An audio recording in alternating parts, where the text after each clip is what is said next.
شهر رمضان الذي أنزل فيه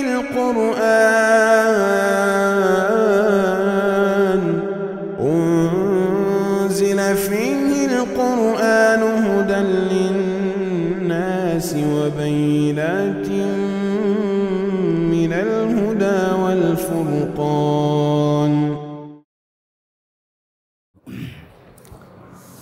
بسم اللہ الرحمن الرحیم.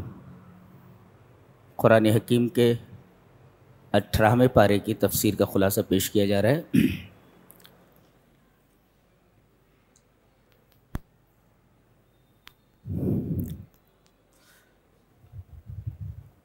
فرمایا گیا کہ 7 صفتیں جن لوگوں کے اندر ہیں وہ کامیاب ہیں.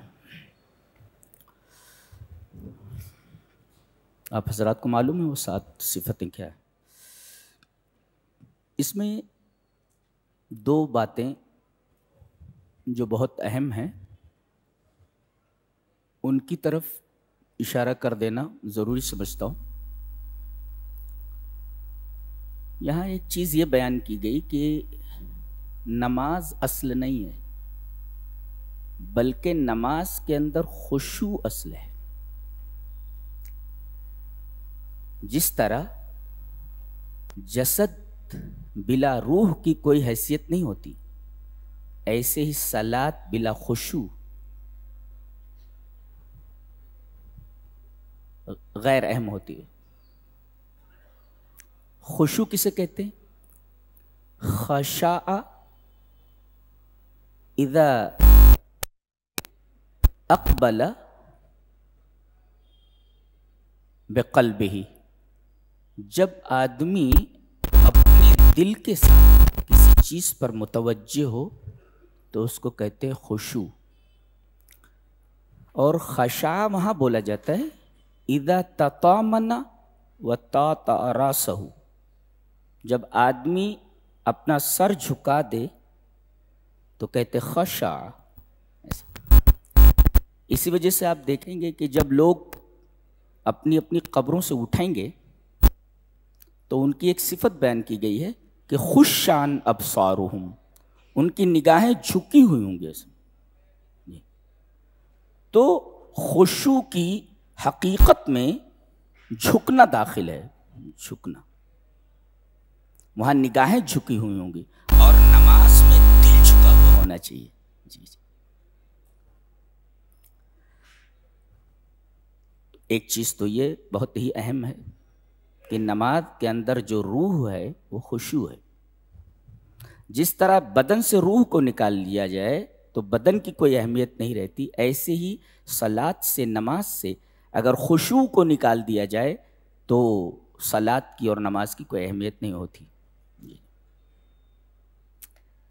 دوسری جو خاص بات ہے وہ یہ فرمایا گیا والذین هم عن اللغو معرضون والذین هم للزکاة فاعلون، جو لوگ اپنی نمازوں میں خشوع اختیار کرتے ہیں ایک، اور جو لغو سے دور رہتے ہیں، اور جو زکوٰۃ ادا کرنے والے ہیں. یہاں زکوٰۃ کا ایک اور معنی بھی ہے جو زکوٰۃ مفروضہ سے الگ ہے. سال گزر جائے تو زکوٰۃ فرض ہو جاتی ہے، اس کو زکوٰۃ مفروضہ کہتے ہیں، فرض زکوٰۃ. یہاں بعض مفسرین نے کہا ہے کہ یہاں زکوٰۃ سے مراد زکوٰۃ مفروضہ نہیں ہے بلکہ یہاں زکوٰۃ سے مراد تطہیر نفس ہے. جو اپنے نفس کی تطہیر کرتے ہیں، جو اپنے نفس کو پاک کرتے ہیں. زکوٰۃ کا مطلب صاف کرنا. جیسے مال سے زکوٰۃ نکال دی جائے تو مال صاف ہو جاتا ہے، تو زکوٰۃ کا مطلب ہوتا ہے صاف کرنا. ایسے ہی زکوٰۃ کا مطلب ہے تطہیر نفس، نفس کو پاک کرنا. دلیل کیا دیتے ہیں؟ دیکھو کتنی عجیب دلیل ہے. وہ کہتے ہیں کہ جہاں نماز کا تذکرہ ہوتا ہے فوراً زکوٰۃ کا تذکرہ ہوتا ہے. تو وہاں نماز فرض اور ساتھ ساتھ زکوٰۃ فرض، وہ زکوٰۃ مفروضہ ہے. جی فَإِن تَابُوا وَأَقَامُوا الصَّلَاةَ وَآتَوُا الزَّكَاةَ، ایسا تک نماز کے بعد زکوٰۃ کا. لیکن یہاں نماز کے فوراً بعد زکوٰۃ کا تذکرہ نہیں ہے، بیچ میں ایک آیت کی فصل ہے. دیکھیے الذین هم فی صلاتهم خاشعون والذین هم عن اللغو معرضون والذین هم للزکاة فاعلون. تو نماز اور زکوٰۃ کے درمیان ایک آیت کی فصل ہے، فوراً زکوٰۃ کا تذکرہ نہیں ہے. ان کی دلیل یہ ہے. تو یہاں زکوٰۃ سے مراد جو اپنے نفس کی تطہیر کرتے ہیں، جو اپنے نفس کو صاف پاک کرنے کی کوشش کرتے ہیں. میرا خیال یہ ہے کہ دونوں معنی مراد لیے جا سکتے ہیں، دونوں معنوں کا احتمال ہے. اب یہ 7 صفتیں جو یہاں بیان کی گئی ہیں، جس کے اندر ہوں اس کے بارے میں کہا گیا کہ وہ جنت کا وارث ہے. اولئک هم الوارثون الذین یرثون الفردوس هم فیہا خالدون. اس کے بعد انسان کی تخلیق بیان کی جا رہی ہے. عجیب بات تو یہ ہے کہ 7 صفتیں ہوں تو آدمی جنتی، اس کے بعد 7 مدارج تخلیق انسانی بیان کیے جا رہے ہیں. یعنی انسانی تخلیق کے 7 درجات ہیں. پہلا درجہ ہے وَلَقَدْ خَلَقْنَا الْإِنسَانَ مِنْ سُلَالَةٍ مِّن طِينٍ. ہم نے انسان کو مٹی کے خلاصے سے پیدا کیا ہے. مٹی سے نہیں، مٹی کے خلاصے سے. کیا مطلب ہے اس کا؟ سلالہ کس کو بولتے ہیں وہ ہم سمجھ لیتے ہیں. کہتے ہیں سللت السیف، اس کا مطلب ہوتا ہے اذا اخرجتہ من غمدہ، میں نے تلوار کو کھینچا جب اس کو نیام سے نکالا. دیکھیں ایک چیز سے ایک چیز نکل رہی ہے، یعنی نیام، تلوار یہ نیام میں ہے سے برابر. اب نیام سے تلوار کو نکالا گیا ایسے، تو کہتے سللت السیف، میں نے تلوار کو نکالا تو ایک چیز سے نکلی. یہ مطلب الشیء المسلول من شیء آخر، ایک چیز سے دوسری چیز نکل رہی ہے ایسا.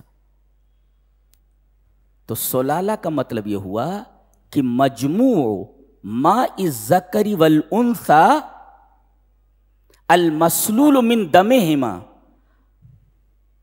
عورت اور مرد کا پانی جس سے انسان پیدا ہوتا ہے، یہ دونوں کے دونوں پانی یہ نکالے گئے ہیں ان دونوں کے خون سے. یہ عورت کا خون ہے اور یہ مرد کا خون ہے. اب ان دونوں خونوں سے یہ چیز نکالی گئی ہے جس کو نطفہ کہتے ہیں، وہ نکالا گیا. تو ان کے خون سے نکالا گیا. اسی وجہ سے اس کو سلالہ کہا گیا. انسان مٹی کے خلاصے سے پیدا کیا گیا ہے. اور ایک حدیث بھی ہے جو ابو داؤد شریف میں ہے اور ترمذی میں بھی ہے اور مسند احمد میں بھی ہے کہ اللہ تبارک و تعالی نے قبضتاً قبضہا من جمیع الارض، تمام زمین سے، پوری زمین سے ایک مٹھی مٹی اٹھائی، نکالی اللہ تبارک تعالی نے. قبضتاً قبضہا من جمیع الارض، پوری زمین سے اللہ نے ایک مٹھی مٹی اٹھائی، پوری زمین سے، اور اسی مٹی سے انسان کو بنایا گیا ہے، آدم کو بنایا گیا. آگے حدیث ہے فجاء بنو آدم علی قدر الارض، تو آدم کی جو اولاد ہے وہ زمین کے مطابق نکلی. جی جیسی زمین ویسا انسان. اور آگے اس کی تشریح جاء منہم الاحمر، کوئی بالکل لال ہے گاجر جیسا، الابیض کوئی ایک دم گورا ہے، والاسود کوئی ایک دم کالا ہے، وہ بین ذالک کوئی گندمی ہے، گندم گوں ہے، نہ زیادہ کالا نہ زیادہ گورا، گندم گوں ہے۔ والسہل والحزن، کوئی مٹی نرم ہوتی ہے کوئی سخت ہوتی ہے، تو بعض انسان نرم ہوتے ہیں بعض سخت ہوتے ہیں، اور بعض زمین خبیث ہوتی ہے بعض طیب ہوتی ہے، تو بعض بہت برے ہوتے ہیں بعض بہت اچھے ہوتے ہیں۔ تو اللہ تبارک و تعالی نے پوری زمین سے ایک مٹھی مٹی لی، تو یہ پوری زمین سے کوئی چیز کھینچی گئی ہے، اسی کو کہتے ہیں سلالہ، کوئی چیز کسی چیز سے کھینچی گئی ہو، المسلول الشیء المسلول من شیء آخر، کوئی کھینچی ہوئی چیز کسی شے سے۔ تو اب یہ قبضہ جو ہے، مٹھی بھر جو مٹی ہے یہ پوری زمین سے کھینچی گئی ہے، تو الشیء المسلول، کھینچی ہوئی چیز جو مٹھی میں اللہ کے، یہ کس چیز سے کھینچی گئی ہے؟ پوری زمین سے جی۔ تو الشیء المسلول من شیء آخر، پوری زمین سے مٹھی بھر یہ نکالنا، تو الشیء المسلول من شیء آخر یہ سلالہ، تو مٹی کے خلاصے سے انسان کو پیدا کیا گیا۔ یہ روایت ابو داؤد میں بھی ہے اور ترمذی میں بھی ہے اور مسند احمد میں بھی ہے۔ سلالہ کا مطلب سمجھ میں آیا؟ سلالہ کسی چیز کو کہیں سے نکالا گیا ہو۔ ایسے ہی ماں کے ترائب سے اور مرد کے صلب سے یہ دونوں پانی چلتے ہیں جی، کھینچ جاتے ہیں خون سے، اور پھر اس کے بعد ماں کے رحم میں آ جاتے ہیں۔ تو سلالہ کتنا عظیم لفظ ہے، کتنا ہی گہرا اور بہت دقیق لفظ ہے جی۔ وَلَقَدْ خَلَقْنَا الْإِنسَانَ مِنْ سُلَالَةٍ مِّن طِينٍ جی، پھر ہم نے اس کو نطفہ بنا کر ایک مضبوط قرارگاہ میں رکھ دیا۔ ایک جھلی ہے، اللہ اس کو مضبوط بول رہا ہے، مضبوط، پتہ نہیں واللہ عالم۔ کہتے ہیں کہ انسان کی جب باڈی سڑ جاتی ہے قبر میں، تو سب سے آخر میں جو چیز سڑتی ہے وہ ماں کا رحم ہے، یہ اتنی مضبوط چیز ہے جی۔ ثم جعلناہ نطفۃ فی قرار مکین، یہ مضبوط قرار گاہ ہے۔ قرار مانے جہاں آدمی ٹھہرتا ہے، تو 9 مہینے تو ٹھہرتا ہے، تو قرار گاہ ہے وہ، اور مضبوط جگہ ہے وہ، قرار مکین، مضبوط قرار گاہ ہے۔ پھر وہ مدارج تخلیق انسانی ہے، 7 وہ نطفہ ہے، پھر اس کے بعد وہ جمع ہوا خون ہے، مضغہ ہے، لوتھڑا ہے گوشت کا، پھر اس کے اوپر ہڈی چڑھا دینا ہے، پھر اس کے بعد روح پھونک دینا ہے۔ یہ 7 مدارج تخلیق انسانی ہے۔ 7 صفتیں جس انسان کے اندر ہوں وہ جنتی، 7 مدارج تخلیق انسانی، اسٹیجز آف کریشن آف مین۔ تو اب یہ ہے 7، اور پھر بتایا گیا انسان پیدا ہوتا ہے، ثم انکم بعد ذلک لمیتون، یہ انسان کا انجام ہے، مر جاتا ہے۔ ثم انکم بعد ثم انکم یوم القیامت تبعثون، یہاں تک تو سبھی مانتے ہیں، کہاں تک کہ 7 مدارج تخلیق انسانی، آدمی دنیا میں آتا ہے مر جاتا ہے، بس آگے صرف مسلمان جانتا ہے قرآن کے بتانے سے کہ قیامت کے دن تم سب اٹھائے جاؤ گے۔ ثم انکم یوم القیامت تبعثون۔ غیر مسلم کیا کہتا ہے؟ آدمی کو جلا دیا گیا، کہتے ہیں کہ وہ اپنے لاسٹ جرنی پر چلا گیا، جلا دیا گیا۔ یہ لاسٹ جرنی نہیں ہے یہ، بلکہ قرآن حکیم کہتا ہے کہ یہاں سفر ختم نہیں ہوا ہے جی، ابھی تو بہت لمبا سفر ہے۔ ثم انکم یوم القیامت تبعثون، قیامت کے دن تمہیں اٹھایا جائے گا۔ یہ تو یہاں تک تو سبھی مانتے ہیں، میتون تک، لیکن بعد میں جو جملہ ہے اس کو صرف مسلمان مانتا ہے، اس لیے کہ قرآن بولتا ہے ثم انکم یوم القیامت تبعثون۔ آگے بتایا گیا وَلَقَدْ خَلَقْنَا فَوْقَكُمْ سَبْعَ طَرَائِقَ، ہم نے تمہارے اوپر 7 طریقے بنائے ہیں۔ یہ طریقے کیا ہیں بولے؟ 7 طریقے۔ بعض لوگ کہتے ہیں یہ 7 طریقے وہ ہیں، طریقہ مینس راستہ، تو یہ 7 جو ویز ہیں، راستے ہیں، یہ فرشتوں کے آنے جانے کے ہیں جی، یہ 7۔ اور ایک تفسیر اس کی یہ کی گئی ہے کہ طرائق یہ عربی کے طارقتوں سے ہے، جیسے کہا جائے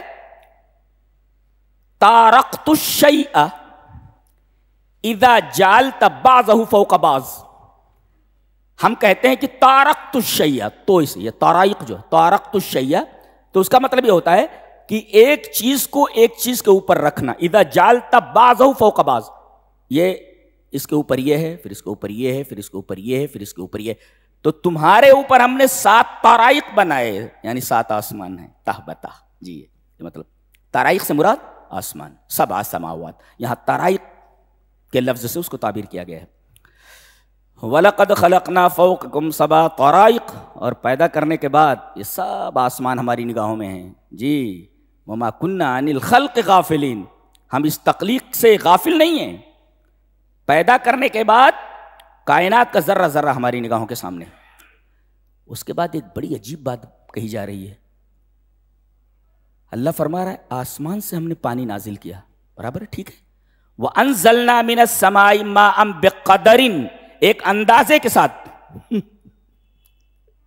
وہ کہتے ہیں ارے بہت کم بارش ہوئی ہے، بہت زیادہ بارش ہو گئی. لا لا لا لا، اللہ فرما رہا ہے جتنی بارش ہوئی ہے ضرورت تھی اس کی. کہتے سیلاب آ گیا، بستیاں ڈوب گئیں. لا لا لا، بقدر، جتنا پانی جہاں برسا ہے ایک اندازے کے ساتھ برسا ہے. وہ رب تعالیٰ کے اندازے سے ہے، وہ ہمارے اندازے کے خلاف ہے وہ، لیکن رب تعالیٰ کے اندازے کے مطابق ہے. کیونکہ اتنی بارش یہاں ہونی چاہیے تھی. فلسفہ کیا ہے وہ جانے. اچھا، فَأَسْكَنَّاهُ فِي الْأَرْضِ، ہم نے زمین میں پانی کو ٹھہرا دیا ہے. اسکان کا مطلب ہوتا ہے ٹھہرانا. اسکنا، اسکنا، اسکنو، اسکنت، اسکنتا، اسکنا، اسکنتا، اسکنتما، اسکنتم، اسکنتے، اسکنتما، تو اب یہ اسکنتو، اسکنا، اب یہ آیا اسکنا. وَأَنزَلْنَا مِنَ السَّمَاءِ مَاءً بِقَدَرٍ فَأَسْكَنَّاهُ، اسکان مانے ٹھہرانا، سکنا مانے ٹھہرنا اور اسکان مانے ٹھہرانا. فَأَسْكَنَّاهُ، پانی کو ہم نے ٹھہرا دیا. کہاں؟ زمین میں. ایک مفسر لکھتا ہے ان المیاہ کلہا من السماء، جتنا پانی زمین کے اوپر ہے یہ سب آسمان سے ہے. انہو لا ماء من الارض، زمین سے پانی نہیں ہوتا. جی زمین میں پانی نہیں ہوتا، نہ زمین سے پانی ہمیں ملتا ہے. اللہ فرماتا ہے جتنا پانی برسایا گیا ایک اندازے کے مطابق ہے اور ہم نے اس کو زمین میں ٹھہرا دیا. زمین سے پانی نہیں ملتا، آسمان سے پانی برستا ہے، ہم زمین میں اس کو ٹھہراتے ہیں. ان المیاہ کلھا من السماء، سارا پانی آسمان سے آتا ہے. اور انہو لا ماء من الارض، کوئی پانی زمین سے نہیں ہوتا. اللہ، یہ عجیب بات بتائیے، یہ زمین سے پانی نہیں ملتا، ہم نے ٹھہرا دیا اس کو. تالابوں میں پانی ہے، اسٹور کیا ہوا ہے. اس سے بڑا دریا ہے، دریا میں پانی ہے. اس سے بڑا سمندر ہے، سمندر میں پانی ہے. اور سب ختم ہو جائیں، تالاب میں پانی نظر نہ آئے تو کنواں کھود لو، کنویں میں پانی نظر آتا. اگر کنویں سے پانی سوکھ گیا ہے تو بور ڈال دو، نیچے دریا بہ رہے ہیں. اللہ تبارک و تعالیٰ نے ٹھہرا دیا ہے پانی کو. اوپر ختم ہو تو نیچے پانی ہے، بور ڈال کر کے نکال لو. فَأَسْكَنَّاهُ، ہم نے ٹھہرا دیا. کیا نعمتیں اللہ کی، جس کے بغیر انسان جی نہیں سکتا. اس کے بارے میں بحث کی جا رہی ہے. جس کے اوپر مدار حیات ہے، انسان کی زندگی کا دار و مدار ہے پانی کے اوپر. کھانے کے بغیر کچھ دن زندہ رہ سکتا ہے، پانی کے بغیر زندہ نہیں رہ سکتا. جی اس کے بارے میں بحث کی جا رہی ہے. کتنی بڑی نعمت ہے یہ سب ہم آسمان سے برساتے ہیں. جی وَأَنزَلْنَا مِنَ السَّمَاءِ مَاءً، پانی نازل کیا بِقَدَرٍ، ایک اندازے کے ساتھ ہے وہ، نہ زیادہ نہ کم. جتنی جہاں ضرورت ہے اتنی ہی ہم نے بارش برسائی ہے. فَأَسْكَنَّاهُ فِي الْأَرْضِ، ہم زمین میں اس کو ٹھہرا دیتے ہیں. اور بعد میں کہا جا رہا ہے وَإِنَّا عَلَى ذَهَابٍ بِهِ لَقَادِرُونَ، پورا پانی ختم کر دینے پر ہم قادر ہیں. ایک ایک بوند کو ترسا سکتا ہوں میں تمہیں. اللہ، ایک ایک بوند کو ترسا سکتا ہوں میں تمہیں. یہ میری قدرت ہے کہ پانی ایک اندازے کے ساتھ ہم نے بھیج دیا تمہارے پاس. تم پی رہے ہو اور مستی کر رہے ہو، ہم چاہیں تو تمہیں ایک ایک بوند کے لیے ترسا سکتے ہیں. وَإِنَّا عَلَى ذَهَابٍ بِهِ لَقَادِرُونَ، ہم اس پورے پانی کو لے جانے پر، ختم کر دینے پر قادر ہیں. وَإِنَّا عَلَى ذَهَابٍ بِهِ لَقَادِرُونَ، یہ ہمارے رب کی قدرت ہے. کتنے احسانات ہیں اس کے. پانی کو برسانا، ایک اندازے کے ساتھ برسانا، اسے پانی زمین میں اسٹور کر دینا، عجیب و غریب بات ہے. اس سے تمہاری کھیتیاں اگتی ہیں، باغات ہیں، فارم ہاؤسز ہیں، پانی روک دیا جائے سب ویران ہو جاتا وَإِنَّا عَلَىٰ ذَهَابٍ بِهِ لَقَادِرُونَ۔ کیا بات ہے، کیا بات ہے۔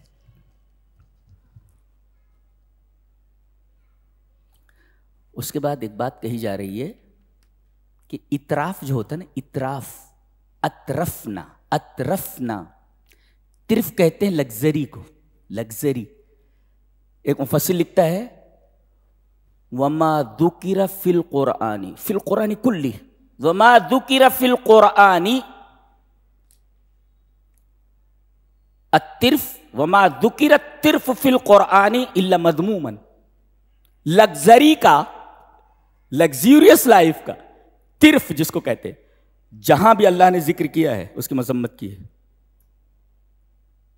مذموم، برائی کے ساتھ ذکر کیا ہے، اس کی تعریف کے ساتھ اس کو ذکر نہیں کیا ہے۔ جہاں بھی طرف کا ذکر آیا ہے وہاں ہے نا وَإِذَا أَرَدْنَا أَن نُهْلِكَ قَرْيَةً أَمَرْنَا مُتْرَ فِيهَا فَفَسَقُوا فِيهَا فَحَقَّ عَلَيْهَا الْقَوْلُ فَدَمَّرْنَاهَا تَدْمِيرًا۔ جب ہم کسی شہر، کسی بستی کو تباہ کرنے کا ارادہ کرتے ہیں تو ہم وہاں کے جو لگزری میں زندہ رہنے والے لوگ ہیں، لگزری کے ساتھ زندگی گزارتے ہیں، ہم ان کو فسق و فجور میں مبتلا، ہم دیکھتے ہیں کہ اپنے طرف کی وجہ سے، اپنی لگزری کی وجہ سے فسق و فجور میں مبتلا ہو جاتے ہیں، پھر ہم ان کی اینٹ سے اینٹ بجا دیتے ہیں۔ تو جہاں بھی طرف آیا ہے مذموم ہی آیا ہے، مذمت کی اللہ نے، کہیں تعریف نہیں کی لگزری کی۔ جی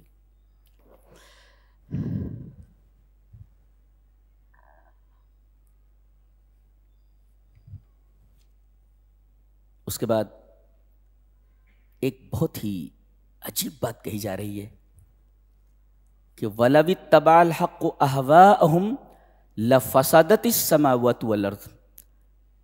اگر حق لوگوں کی خواہشوں کے مطابق ہو جائے تو آسمان اور زمین فاسد ہو جائیں۔ اس کے بارے میں بھی ایک مفسر لکھتا ہے لم یاتی فی القرآن کلہ الہوا الا مذموما۔ ہوا کا بھی ذکر جہاں آیا ہے اللہ نے اسے مقام ذم میں ذکر کیا ہے، جی مقام مدح میں ذکر نہیں کیا ہے۔ ایک تو طرف کو مقام ذم میں ذکر کیا، مقام ذم کا مطلب برائی کی جگہ، تعریف نہیں اس کی۔ تو جہاں بھی طرف ہے وہاں اس کی مذمت ہے، اور جہاں بھی قرآن میں ہوا آیا ہے اللہ تبارک و تعالی نے اس کی مذمت ہی کی ہے۔ لم یات الہوا فی القرآن کلہ الا مذموما۔ تو دو چیزیں مذموم ذکر کی گئی ہیں پورے قرآن میں، ایک طرف لگزری اور دوسرے خواہش، یعنی دل جو کہے وہ کرتے جاؤ۔ فرمایا گیا کہ اگر حق لوگوں کی خواہشوں کے مطابق ہو جائے تو آسمان اور زمین فاسد ہو جائے۔ ایک مفسر لکھتا ہے فَاتِّبَاعُ الْهَوَىٰ اصل الفساد۔ خواہشات کی اتباع یہ تمام فساد کی جڑ ہے۔ جی آدمی خواہش کی اتباع کرنے لگے اور تمام لوگ اپنی خواہشات کے اوپر چلنے لگے تو خواہش کی اتباع ہی تمام فساد کی جڑ ہے۔ پوری دنیا میں اگر آپ دیکھیں گے جہاں بھی فساد ہے، جہاں بھی بگاڑ ہے، تمام بگاڑ کی اصل اور تمام بگاڑ کی جڑ اتباع شہوات ہے، اتباع ہوا ہے۔ جی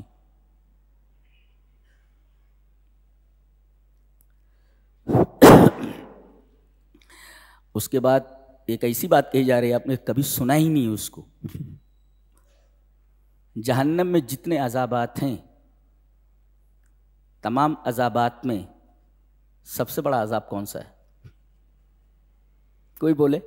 جی جی سب سے بڑا عذاب کیا ہے؟ اللہ کا یہ کہنا، کیا اللہ کا یہ کہنا ربنا اخرجنا منها فإن عدنا فإنا ظالمون۔ اے ہمارے رب ہم جہنم میں نہیں رہ سکتے، ہمیں نکال دے یہاں سے۔ ربنا اخرجنا منها، ہمیں جہنم سے نکال دے۔ فإن عدنا فإنا ظالمون، پھر اگر ہم ایسی حرکتیں کریں کر کے تو ظالم، اے ہمارے رب ہمیں یہاں سے نکال دے۔ نکالنے کی تمنا کر رہے ہیں، نکالنے کی درخواست کر رہے ہیں، جواب مل رہا ہے قال اخسؤوا فیہا ولا تکلمون۔ کہتے خسا خسأ کا مطلب ہوتا ہے خسأت الکلب خسأن اے ترتہ، کتے کو جب کہتے دھتکارتے تر تر تر، تب کہتے اخسا اخسا. اللہ فرمائے جس کے بارے میں تر تر تر، اللہ اکبر، کہتے من اشد ما یعذبون بہ، جہنم کے تمام عذابات سے بڑھ کر یہ عذاب ہے. یہ اللہ فرما دے در در در، جیسے کتے کو انسان ہکالتا ہے در در در، رب تعالیٰ اگر کسی کے بارے میں کہہ دے در در در، کہتے ہیں کہ من اشد ما یعذبون بہ، جہنم کے تمام عذابات میں سب سے زیادہ سخت یہ عذاب ہے روحانی، کہ اللہ کسی کے بارے میں فرما دے در در در، ایسے فرما دے، کتے کی طرح ہکال دے. خسات الکلب خسعن اے ترتہ، ہکال دینا اس کو، تر کر دے اس کو.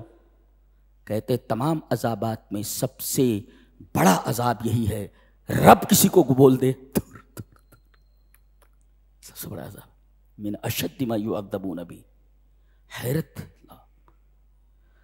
سبحان اللہ، اللہ ہمیں محفوظ رکھے تمام چیزوں سے. اس کے بعد اللہ فرماتا ہے افحسبتم انما خلقناکم عبثا، کیا تم یہ سمجھتے ہو کہ ہم نے تم کو بیکار پیدا کیا؟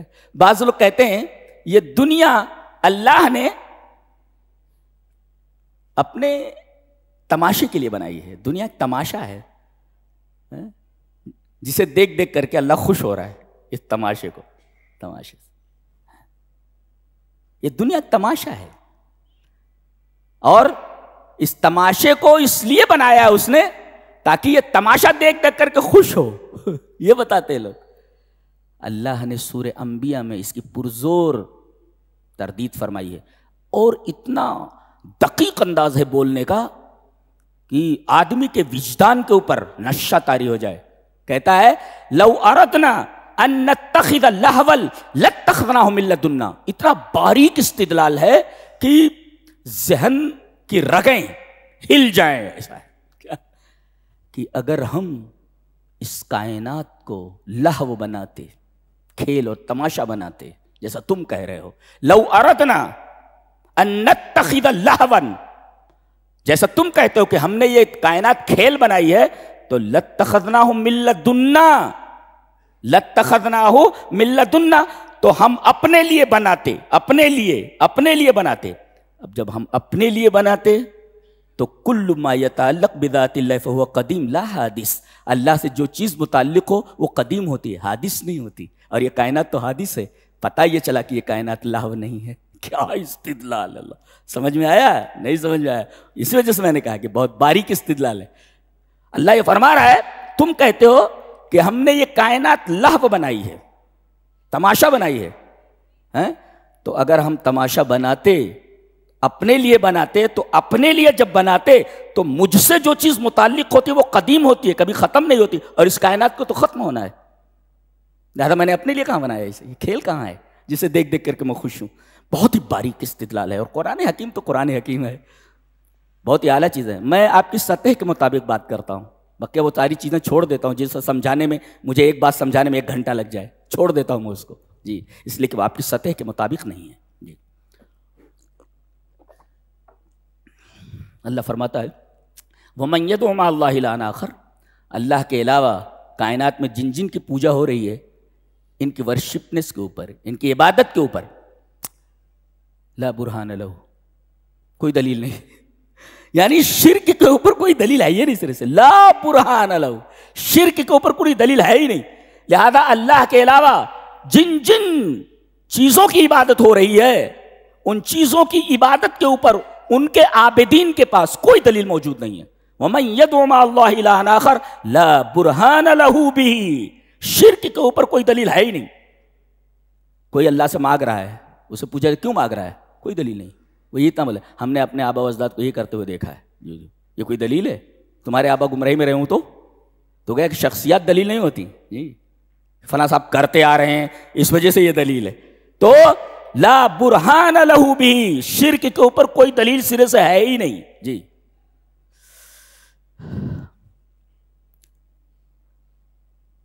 عجیب و غریب سورہ ہے. ابتدأت هذه السورة بالتحقق فلاح المؤمنین وانتہت هذه السورة بنفع فلاح الکافرین. اس سورہ کریمہ کی ابتدا ہوئی ہے اس بات سے کہ مومنین کامیاب ہیں، اور یہ سورت کا اختتام اس بات پر ہوا ہے کہ مومنین کے علاوہ جو کافرین ہیں وہ ناکام ہیں. جی اس سورہ کی ابتدا ہوئی ہے یہ بتانے کے لیے کہ مومنین کامیاب ہیں، اور سورہ کا اختتام ہو رہا ہے یہ بتانے کے لیے کہ کافرین ناکام ہیں، وہ کامیاب نہیں. دیکھیں فشتن بین الفاتحہ والخاتمہ، اس کا فاتحہ دیکھیں شروعات اور خاتمہ دیکھیں کتنا عجیب ہے. فشتن بین الفاتحہ والخاتمہ. جی بڑی عجیب کتاب ہے. ہر آیت پر رک کر مجھے بحث کرنا چاہیے، وقت متقاضی نہیں ہے اس کا. اس کے بعد سورہ نور ہے، یہ واحد سورہ ہے. ہر سورہ بڑی عجیب ہے، یہ سورہ اپنے انداز سے عجیب ہے. کون سی؟ سورہ نور. کہتے ہیں یہ سورہ ابراہیم ہے، سورہ فاتحہ ہے، سورہ بقرہ ہے. اس سورہ کا نام ہی سورہ رکھ دیا گیا ہے. یہ سورہ خود سورہ ہے، سورتن، یہ سورہ ہے. اس سورہ کا نام ہی سورہ رکھ دیا گیا ہے. بڑی عجیب و غریب سورہ ہے یہ، اس کا نام ہی سورہ ہے. سورتن انزلناہا، ہم نے اس کو نازل کیا ہے. تمام باتیں تو اللہ نے نازل کی ہیں، یہ انزلناہا یہاں کہہ کر کے یہ بتایا جا رہا ہے کہ یہ سورہ جو ہم نے نازل کی ہے یہ صرف نازل ہی نہیں کی گئی، ہم نے فرض کیا اس کو. وَفَرَضْنَاهَا، اس میں جتنے احکام ہیں سارے کے سارے فرض ہیں. جی جی تقریباً 40 سے زیادہ احکام ہیں اس میں، اور سب کے سب فرض ہیں. جی اچھا، اس کا نام سورۃ النور کیوں کہا گیا؟ سورہ تو ہے ہی، اس کا نام نور کیوں کہا گیا اس کو؟ کہتے یہ جتنے احکام اس میں دیے گئے ہیں اگر کسی معاشرے میں آ جائیں تو پورا معاشرہ روشن ہو جائے. اس لیے کہ نور جہاں آتا ہے، روشنی آتی ہے، وہاں اجالا ہو جاتا ہے. تو اگر انسان کی زندگی میں آ جائے تو انسان کی پوری زندگی روشن ہو جائے، اور اگر یہ احکامات کسی معاشرے میں آ جائیں تو پورا کا پورا معاشرہ روشن ہو جائے. اسی وجہ سے اس کا نام سورۃ النور رکھا گیا. جی اور اس کے سارے احکام فرض ہیں، یہ مستحب، مندوب اور سنت اور نفل نہیں ہے، یہ سب فرض ہیں.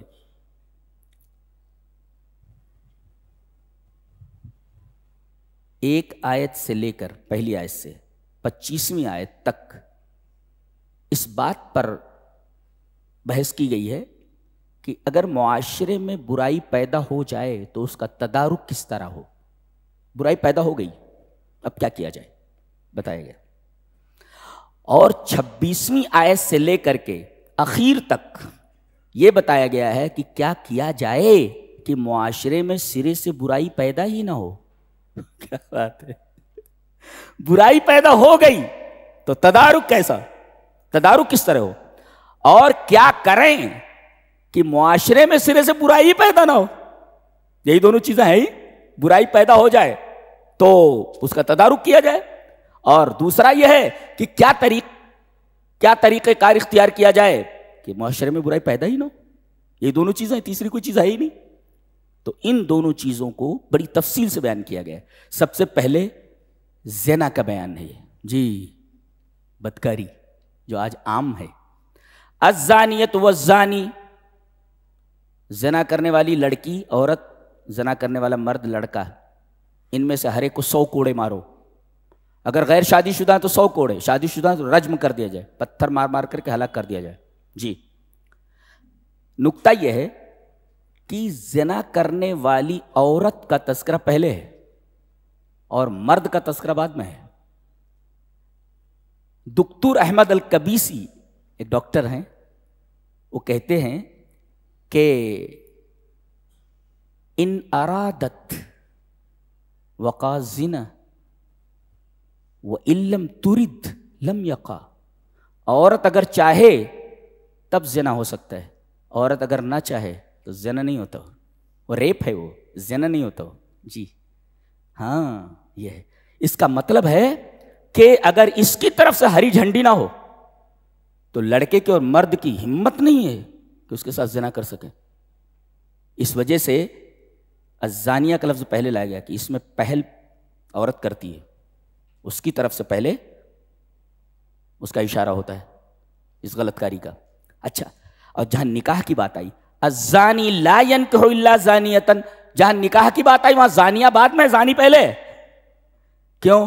اس لیے کہ نکاح کی بات چیت، نکاح کی ابتدا مرد کی طرف سے ہوتی ہے، شادی کی بات چیت مرد کی طرف سے ہوتی ہے. لڑکا بھی بڑا ہو گیا، شادی کر دی جائے، جی لڑکی ڈھونڈی جائے. تو الزانی یہاں پہلے مرد کا تذکرہ کیا گیا بعد میں. اور عجیب بات تو یہ ہے کہ جہاں چور کا تذکرہ ہے وہاں چور کا تذکرہ پہلے، چورنی کا تذکرہ بعد میں. السارق والسارقۃ، کیوں؟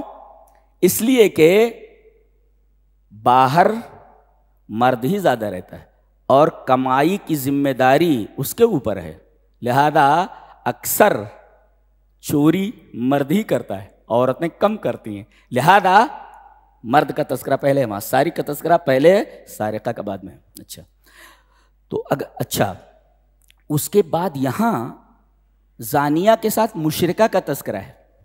شرک اور زنا کو ایک ساتھ ذکر کیا گیا ہے. کیوں؟ اس لیے کہ زانیہ لڑکی، زانیہ عورت دوسرے کے حق میں، جس پر اس کا حق ہے اس کے حق میں خیانت کرتی ہے. جس سے اس کی شادی ہونے والی ہے اس کے ساتھ خیانت کر رہی ہے، یا جس کی شادی ہو گئی ہے اس کے ساتھ خیانت کر رہی ہے. ایسے ہی شرک ہے کہ رب تعالیٰ کے حق میں خیانت کرتا ہے بندہ، لہذا شرک اور زنا کو ایک ساتھ ذکر کیا گیا ہے.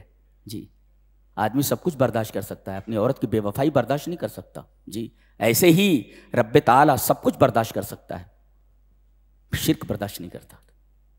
جی اس لیے کہ اگر عورت کی بدکاری کے باوجود شوہر خاموش ہے، شوہر دیوس ہے، بے غیرت ہے، اور رب تعالیٰ تو سب سے زیادہ غیور ہے، اس سے زیادہ غیرت والا کون ہو سکتا ہے؟ اسی وجہ سے شرک کرنے والے کی بخشش نہیں ہے. ان اللہ لا یغفر ان یشرک بہ ویغفر ما دون ذلک لمن یشاء. شرک کے علاوہ تمام گناہوں کو بخش سکتا ہے، شرک کرنے والے کو نہیں بخشتا. ہو قاعدہ ہے. تو پہلے زنا کا تذکرہ کیا گیا، سب سے پہلے زنا کا تدارک کیا جائے. کیا کیا جائے؟ اگر کوئی زنا کر چکا ہے تو اگر شادی شدہ ہے تو رجم کر دیا جائے، اور اگر غیر شادی شدہ ہے تو اس کو 100 کوڑے مارے جائیں. ایک.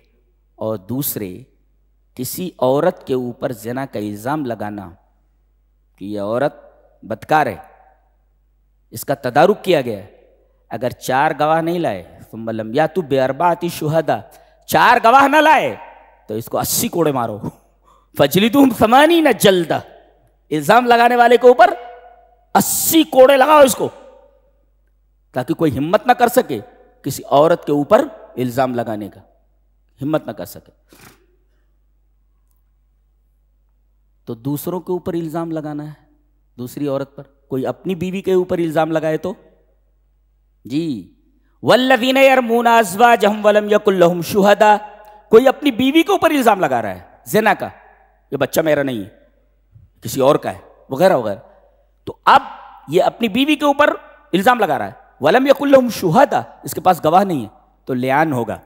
لعان کا طریقہ یہ ہے کہ 4 مرتبہ شوہر بولے گا کہ میں قسم کھا کر کہتا ہوں کہ میں اپنے اس الزام لگانے میں سچا ہوں، اور اگر میں جھوٹا ہوں تو میرے اوپر اللہ کی لعنت ہو.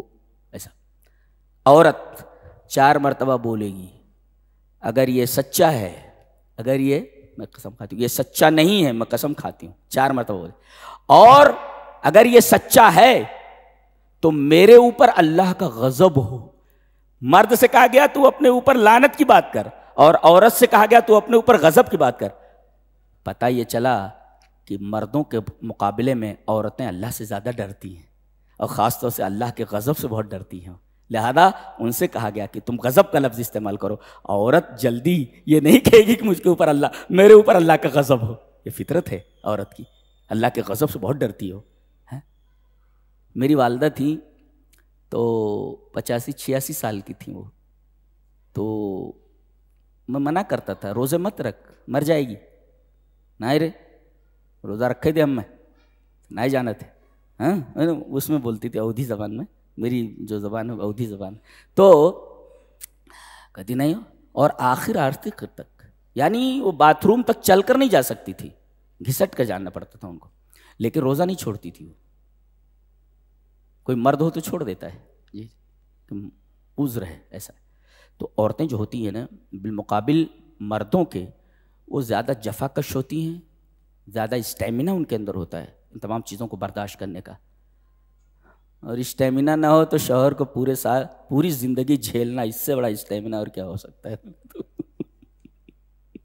پوری زندگی جھیلتی رہتی ہے ان کو, اس سے بڑا اسٹیمنا اور کیا ہو سکتا ہے جی.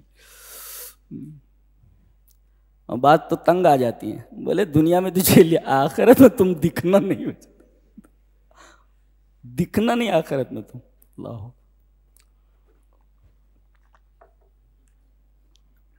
اس کے بعد چونکہ الزام کی بات آئی تو حضرت عائشہ رضی اللہ تعالی عنہا کا واقعہ ذکر کیا گیا, واقعہ افک. یہ در حقیقت 5 ہجری میں ہوا تھا, 5 ہجری میں. اس غزوے کو غزوہ بنو مستلق کہا جاتا ہے, سن 5 ہجری میں ہوا یہ. تو یہ غزوہ شعبان میں ہوا تھا, شعبان سن 5 ہجری. یہ غزوے کا نام غزوہ بنو مستلق. وہ حضرت عائشہ رضی اللہ تعالیٰ عنہ حاجت کے لیے کہیں درختوں کی طرف چلی گئی تھی, جھاڑیوں کی طرف, اور ادھر قافلہ چلا گیا تھا. صفوان ابن معطل سلمی پیچھے تھے, جو گری بڑی چیزوں کو دیکھنے پر مامور تھے. ایک اونٹنی لیے ہوئے تھے وہ, قافلہ تو چلا گیا, پیچھے تھے. جب انہوں نے مڑ کر کے دیکھا تو حضرت عائشہ رضی اللہ تعالیٰ عنہ کا وہ بیٹھے ہوئے دیکھا, کہا سبحان اللہ, اللہ کے رسول کی زوج محترمہ یہاں چھوٹ گئی. انہوں نے اونٹ کو بٹھایا اور پھر قافلے تک لے جا کر کے چھوڑا. منافقین کو کیا چاہیے تھا, شوشہ چاہیے تھا, لے کر اڑ گئے وغیرہ وغیرہ, کو معلوم ہے سب. تہمت لگائی ہے حضرت عائشہ رضی اللہ تعالیٰ عنہ پر. اللہ تبارک و تعالیٰ نے یہ 10 آیتیں ان کی برات میں نازل فرمائیں. ایک تو حضرت یوسف علیہ السلام پر تہمت لگائی گئی, تو عزیز مصر کی بیوی کے خاندان ہی کے ایک بچے نے, کہتے ہیں وہ شیرخوار بچہ تھا, اللہ نے اس کو گویائی کی توفیق دی. اس نے کہا کہ فیصلہ یہ ہے کہ پیچھے سے اگر کرتا پھٹا ہے تو دیکھا جائے, آگے سے پھٹا ہے تو دیکھا جائے. یہ فیصلہ اس نے کیا. شہید شاہد من اہلیہ. اور حضرت مریم علیہ السلام کی پاک دامنی اور عفت کی گواہی دی تو ایک بچے نے دی گہوارے میں, حضرت عیسیٰ علیہ السلام نے. اور حضرت عائشہ رضی اللہ تعالی عنہا کی عفت کی گواہی اللہ تبارک و تعالی نے قرآن میں نازل فرمائی, جو 10 آیتیں ہیں, قیامت تک لوگ تلاوت کرتے رہیں. حضرت عائشہ رضی اللہ تعالی عنہا کی پاک دامنی پر یہ آیات اتری, 10 آیات. تو روکا گیا کہ کسی پہ الزام نہ لگایا جائے جی. اس کے بعد اس پر قدغن لگائی گئی کہ معاشرے میں کوئی بھی فحاشی نہ پھیلائے جی. مخرب اخلاق لٹریچر ہیں, گندی فلمیں ہیں, اسی طریقے سے کوئی بھی چیز جس کا تعلق فحش سے ہے پھیلانے سے منع کیا گیا ہے. کہا گیا کہ ان الذین یحبون ان تشیع الفاحشۃ فی الذین آمنوا لہم عذاب علیم فی الدنیا والآخرہ. ایسے لوگوں کے لیے دنیا اور آخرت دونوں میں عذاب ہے. تو اس پر قدغن لگائی گئی کہ معاشرے میں گندگی اور بدکاری کے اسباب نہ پھیلائے جائیں. اور آگے یہ کہا گیا کہ کوئی آدمی گھر میں بلا اجازت داخل نہ ہو, کم سے کم 3 مرتبہ سلام کرے, سلام کا جواب نہ ملے واپس چلا جائے جی, یہ کہا گیا. اور اس کے بعد یہ فرمایا گیا کہ مرد اور عورت جب ایک دوسرے کو دیکھیں تو اپنی نگاہ نیچی کر لیں جی, اپنی نگاہ نیچی کر لیں. دونوں کو خطاب کر کے کہا گیا, فرمایا گیا کہ قل للمؤمنین یغضوا من ابصارہم ویحفظوا فروجہم. ایک تو کسی کے گھر میں بلا اجازت داخل نہ ہو جی, اور دوسرے مومنین سے کہہ دیجئے کہ وہ اپنی نگاہیں نیچی رکھیں. ایک پھر کہا گیا وقل للمؤمنات یغضضن من ابصارہن, اور مومنہ عورتوں سے کہہ دیجئے کہ وہ اپنی نگاہیں نیچی رکھیں. عجیب بات تو یہ ہے کہ یہاں پر نگاہیں نیچی کرنے کا تذکرہ, غض بصر کا تذکرہ پہلے ہے اور حفظ فروج کا بعد میں ہے. کیوں؟ شرمگاہ کی حفاظت کا تذکرہ بعد میں ہے اور نگاہیں نیچی کرنے کا تذکرہ پہلے. کیوں؟ اس لیے کہ البصر برید الزنا، اس لیے کہ نگاہ ہی زنا کا ڈاکیا ہے جی، اس کا رہبر ہے وہ. یہی نگاہ ہی زنا تک پہنچاتی ہے. لہذا نگاہ کو نیچی رکھنے کے لیے کہا گیا. لہذا لڑکیوں کو بھی نگاہ نیچی رکھنی چاہیے اور لڑکوں کو بھی. میں ایک صاحب سے بات ہو رہی تھی تو میں نے کہا کہ بھئی کیا طریقہ اختیار کیا جائے کہ لڑکے لڑکیوں کی طرف ایک نظر دیکھنے کے بعد دوسری نظر نہ ڈالیں، اور لڑکیاں لڑکوں کو ایک نظر دیکھنے کے بعد دوسری نظر نہ ڈالیں. تو ہمارے ایک ساتھی ایک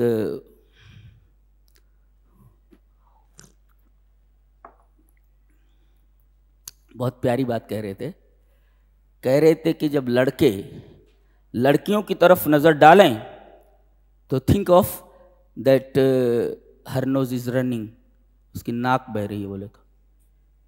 دوسری تو دیکھنا ہی نہیں، اس کی ناک بہہ رہی ہے بولے تو، یہ سوچنا چاہیے. اور لڑکیوں کو چاہیے کہ جب وہ لڑکوں کو ایک نظر دیکھیں تو ان کو سوچنا چاہیے think of that is taking the mucus out of his nose, کہ وہ اپنی ناک سے جو ہے وہ نکال رہا ہے، کہ ناک کے چوہے نکال. کبھی کبھی ناک کے چوہے نکال کر ایسے دیکھتا، معلوم ہوتا ہے جیسے کوئی سونا یا چاندی ہے، تو دیکھنا چاہیے taking the mucus out of his nose, اپنی ناک سے وہ ناک کے چوہے نکال رہا ہے. تو مجھے بڑی ہنسی آئی. میں نے کہا اچھا ہے، یہ بتا دینا چاہیے لڑکیوں کو بھی اور لڑکوں کو بھی. لڑکے لڑکیوں کو دیکھیں سمجھو اس کی ناک بہ رہی ہے، اور لڑکیاں جب لڑکوں کو دیکھیں تو نکال رہا ہے، سونا نکال رہا ہے کہ چاندی نکال رہا ہے، تو دوسری مرتبہ نہیں دیکھیں گی. اچھا ہے یہ جی. اب اس کے بعد یہ کہا گیا کہ پردہ کس سے ہے؟ پردہ کس سے ہے؟ بتا گیا عورت کے جسم کا کوئی حصہ اس کے شوہر کے لیے پردہ نہیں ہے. ایک دوسرے، عورت کے جسم کا ہر حصہ اجنبی کے لیے پردہ ہے. ایک تو اس کے بدن کی زینت جو ظاہر ہو جائے وہ تو مجبوری ہے، یا مجبوراً کسی کے سامنے عضو کو کھولنا پڑے جیسے ڈاکٹر وغیرہ کے سامنے. اس کے علاوہ وہ اپنے اعضاء کو کسی کے سامنے ظاہر نہیں کر سکتی. ہاں 12 لوگ ہیں کہ جن کے سامنے اپنی زینت کو ظاہر کر سکتی ہے. زینت کا مطلب ہوتا ہے جہاں جہاں عورتیں وہ سونا چاندی وغیرہ کی جو زینت کی چیزیں ہیں وہ پہنتی ہیں، جیسے ناک میں نتھنی ہے، اور اس طریقے سے کان میں بالیاں ہیں، سینے پر ہار ہے، اور اس طریقے سے انگلیوں میں انگوٹھی ہے، اور ہاتھوں میں بازو بند یہ ہے، کڑے ہیں، کنگن ہے، بازو بند ہے. تو جہاں جہاں عورتیں زیورات ڈالتی ہیں پہنتی، ان کا ظاہر کرنا اجنبی کے لیے، اجنبی کے سامنے جائز نہیں ہے. ہاں 12 لوگ ہیں جن کا تذکرہ کیا گیا، باپ ہے، بیٹا ہے، اور اس طریقے سے بھانجا ہے، 12 ہیں ان کے بارے میں بتایا گیا. اس کے بعد یہ کہا گیا کہ جن کی شادی نہیں ہوئی ان کی شادیاں کرا دو. جی یہ کہا گیا اس لیے کہ معاشرے کو پاک رکھنے کے لیے ضروری ہے کہ بچہ جوان ہو جائے اس کی شادی کی فکر کرنی چاہیے. ایک اور دوسرے، انسداد قحبہ گری، یہ جو چکلے ہیں جہاں لوگ جا کر کے اپنی ناجائز خواہشیں پوری کرتے ہیں، اس پر قدغن لگائی جائے. جی یہ ہے، یہ کہا گیا وَأَنكِحُوا الْأَيَامَ مِنكُمْ وَالصَّالِحِينَ مِنْ عِبَادِكُمْ وَإِمَائِكُمْ إِنْ يَكُونُوا فُقَرَاءَ يُغْنِهِمُ اللَّهُ مِنْ فَضْلِهِ وَاللَّهُ وَاسِعٌ عَلِيمٌ. کیا کیا احکام دیے جا رہے ہیں. وَلَا تُكْرِهُوا فَتَيَاتِكُمْ عَلَى الْبِغَاءِ. بغا کا مطلب ہوتا ہے بدکاری کرنا.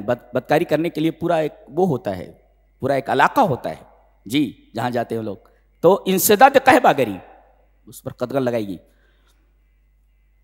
اور اس کے بعد ایک حکم یہ دیا گیا کہ 3 اوقات میں وہ بچے جو ابھی جوان نہیں ہوئے ہیں، چھوٹے ہیں، ابھی چھوٹے ہونے کے باوجود 3 اوقات ایسے ہیں کہ ان کو بلا اجازت ماں باپ کے کمرے میں داخل نہ ہونے دیا جائے. چھوٹے بچے ابھی جوان نہیں ہوئے. کب کب بتایا گیا؟ ایک تو ہے کہ فجر سے پہلے، اس لیے کہ وہ وقت سونے کا ہوتا ہے. من بعد صلاۃ العشاء عام طور پر، تو من قبل صلاۃ الفجر، صلاۃ فجر سے پہلے، من بعد صلاۃ العشاء اور دوپہر کے وقت جب آدمی قیلولہ کے لیے سوتا ہے. تو یہ 3 اوقات ایسے ہیں کہ چھوٹے بچے بھی جو ابھی جوان نہیں ہوئے ہیں، لم یبلغ الحلم، یہ بھی بلا اجازت کے اپنے ماں باپ کے کمروں میں داخل نہ ہوں. اور جب یہ بڑے ہو جائیں تو ہر وقت بلا اجازت کبھی بھی ان کے کمروں میں داخل نہ ہوں. بچے چھوٹے ہیں تو 3 اوقات میں، اور اگر بڑے ہو جائیں تو ہر وقت ماں باپ کے کمرے میں داخل ہونے سے پہلے ان سے اجازت لی جائے. اتنا عفت مآب اسلامی معاشرہ ہے، کتنا پاکیزہ، اور کتنا اصل میں اسلام کے خلاف وہی لوگ باتیں کرتے ہیں اور اسلام کو برا بھلا کہتے ہیں، اسے ٹارگٹ کرتے ہیں، جو لوگ اپنی خواہشات کو آزادانہ استعمال کرنا چاہتے ہیں. اس لیے کہ اسلام جگہ جگہ قدغن لگاتا ہے، رکاوٹیں لگاتا ہے، رکاوٹیں قائم کرتا ہے. یہ نہیں کر سکتے، یہ نہیں کر سکتے، یہ کر سکتے، یہ نہیں کر سکتے. اور یہ ہوا کے خلاف ہے، اور یہ تمام کے تمام متبع شہوات ہیں، شہوات کی اتباع کرنے والے، متبعین الہوا ہیں، خواہشات کی اتباع کرنے والے. یہ بھلا کہاں اسلام کو برداشت کر سکتے ہیں؟ اسلام تو جگہ جگہ ان کے لیے قدغنیں لگاتا ہے، جگہ جگہ ان کے لیے رکاوٹیں کھڑی کرتا ہے، بیریئرز لگاتا ہے. یہ کر سکتے ہیں، یہ نہیں کر سکتے. تو یہ خواہشات کی راہ میں روڑا ہے، اس وجہ سے اعتراض کرتے ہیں، جبکہ اندر سے مانتے ہیں کہ اسلام دنیا کا سب سے پیارا مذہب ہے. اندر سے ان کا دل بولتا ہے کہ اسلام سے اچھا کوئی مذہب نہیں دنیا میں. دیکھیے کتنا شاندار مذہب ہے، اللہ اکبر. اتنی پاکیزگی کہیں ہو سکتی ہے کسی مذہب میں؟ اللہ اکبر. یہاں تک کہ کہا گیا جب گھر میں داخل ہو تو اگر کوئی ہے تب بھی کہو السلام علیکم، اور اگر کوئی نہیں ہے تب بھی کہو السلام علیکم. اس لیے کہ جب کوئی نہیں ہے تو سلامتی کس پر؟ تم پر اور جو فرشتے ہیں ان کے اوپر. تو اگر کوئی ہے تب بھی سلام کرو، اور اگر نہیں ہے کوئی گھر میں تب بھی سلام کرو، اس لیے کہ یہ سلامتی یہ تمہارے اوپر ہے اور فرشتوں کے اوپر ہے. وہی بات کہی گئی یہاں پر. فَإِذَا دَخَلْتُمْ بُيُوتًا فَسَلِّمُوا عَلَىٰ أَنفُسِكُمْ تَحِيَّةً مِّنْ عِندِ اللَّهِ. اور یہ سلام ایک عجیب بات کہی گئی. دنیا کے جتنے بھی سلام ہیں، good night, good morning, good noon, good afternoon, good night, everything, جتنا بھی ہو سکتا، پائے لاگوں پائے لاگوں بولتے تو پائے لاگوں. تو اس طریقے کے جتنے بھی سلام کے الفاظ ہیں سب کے سب زمینی ہیں. اسلام کا سلام ایسا ہے، اللہ فرماتا ہے یہ میری طرف سے ہے، آسمان سے آیا ہے. یہ سلام کا طریقہ آسمان سے بھیجا گیا ہے. تو دنیا کے جتنے بھی سلام کے طریقے ہیں سب زمینی ہیں، اور ہمارا جو اسلام کا جو سلام کا طریقہ ہے وہ آسمانی ہے. اللہ نے فرمایا تحیۃ من عند اللہ، جی، اور اس کے اندر برکتیں بہت ہیں، اس لیے کہ سلام کا یہ طریقہ ہر جگہ چل سکتا ہے. جی، ایک دوست اپنے دوست کے گھر گیا، اس کا باپ مر چکا ہے، کیا بولے گا؟ گڈ مارننگ بولے گا، بہت مار کھائے گا، اس لیے کہ یہاں تو سارا بیڈ پڑا ہے، یہاں تو گڈ کہاں ہے. لیکن مسلمان اگر پہنچے السلام علیکم تو چاہے زندہ ہو چاہے مردہ ہو سب کے اوپر سلامتی. یہ جو مر گیا اس کے اوپر بھی سلامتی، گھر والوں کے اوپر سلامتی، یہاں جو فرشتے آئے ہوئے ہیں ان کے اوپر بھی. کیا بات ہے! اللہ نے فرمایا دنیا کے تمام سلام زمینی ہیں، اور ہم نے جو اسلام کو سلام دیا ہے وہ تحیۃ من عند اللہ، اللہ کی طرف سے یہ سلام آیا. تحیہ من عند اللہ، اللہ کی طرف سے یہ سلام آیا ہوا ہے. یہ فرق ہے ہمارے سلام اور دیگر مذاہب کے سلام میں. یہ رہا 18ویں پارے کا خلاصہ. اللہ ہمیں نیک عمل اور اچھی سمجھ کی توفیق عطا فرمائے. وآخر دعوانا الحمدللہ رب العالمین.